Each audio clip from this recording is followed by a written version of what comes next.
It was a short while after the turn of the 20th century, and St. Louis, Missouri was an old conservative town where most young men quit school at 14 to start working industry jobs. At the time, most men did not stand a chance to become even a minor clerk before the age of 35, and for the most part, people were content with the small dreams offered by the small-town industrial life. But not Henry Giesenbier Jr., the son of a German-born waiter. He himself had to quit school after the 8th grade, but he did not let that get in the way of his education. He read voraciously, and he thought about what he read. Henry, or Hi to his friends, felt that there was a need to change the status quo, to change the way of thinking. And he felt that one way to do this was to organize. Hi, more of a dreamer than an organizer really, found a rather novel way of organizing this movement. On September 22, 1910, he took the dancing clubs, the era's equivalent of today's fraternities, and forged the bigger and better ones into a federation of which he was president. At around the time, a group of civic-minded men were thinking of ways to improve the run-down part of town. Construction of a parkway would help. They organized a speakers bureau. One of the best speakers was a former Shakespearean actor who lost an arm and retired from the stage. The old-timer, now known as Colonel Hughes Morgan, delivered a particularly moving address. In the audience was Henry Giesenbier. After the meeting, the young dreamer approached the old thespian and volunteered the support of the young men in the community. The colonel snapped him up immediately. Using the Federation as a nucleus, Henry set out a call for more young men.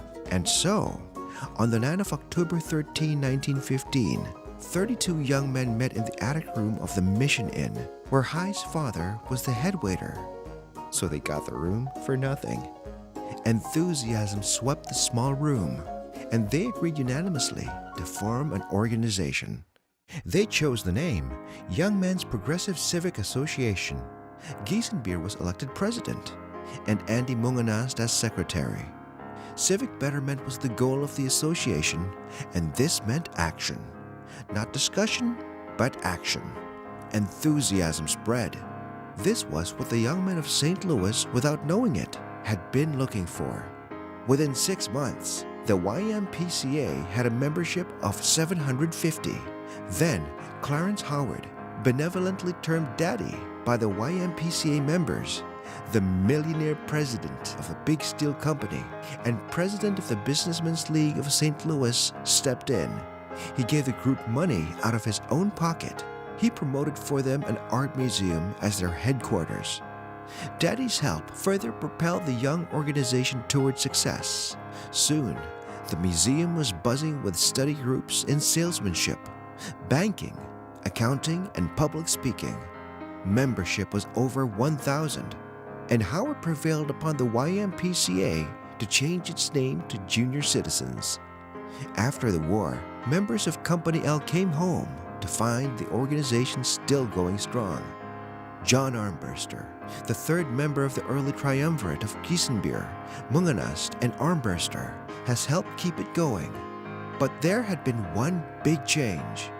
The Businessmen's League of St. Louis had become the St. Louis Chamber of Commerce, and Daddy Howard, still its president, had wanted the Junior Citizens to change their name again.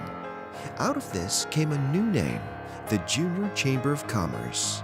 Giesenbier had dreamed of making the Junior Chamber a national organization. He sent letters to other cities calling for an organizational caucus. Representatives of 29 cities appeared. In his keynote speech, Giesenbier set forth at length his proposal for a national organization of young men. My fellow delegates, may I say that in your hands lies the destiny of a great organization. Let us build it to national recognition. Let us organize it for the interest of young men for a greater America. Let us not fail in this task.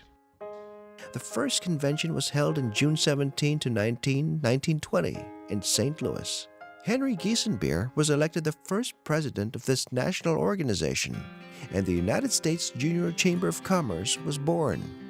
World War II brought a great desire for hemisphere solidarity to the New World. An Inter-American Congress was held in Mexico City, and there, on December 11, 1944, Junior Chamber International was officially born with Raul Garcia Vidal of Mexico elected as JCI's first world president. After the organization meeting, the first real JCI World Congress was held in Panama City in February 1946 after World War II had come to a close. There probably has been no Congress like it since, for the delegates of the host city picked up the tab for everything. JCI grew slowly over the next few years. In 1947, the seeds of the JCI movement in Asia were planted in December of 1947 when 16 Filipinos, led by Artemio Vergel de Dios, set up the Manila Junior Chamber of Commerce with Ramon del Rosario as its charter president.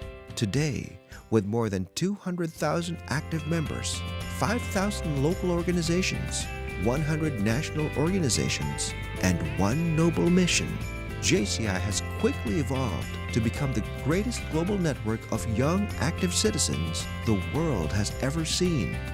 Today, as the organization commemorates 100 years of positive change, JCI members continue to embrace new ideas, collaboration, and diversity as they look forward to another 100 years of addressing the critical challenges of our time.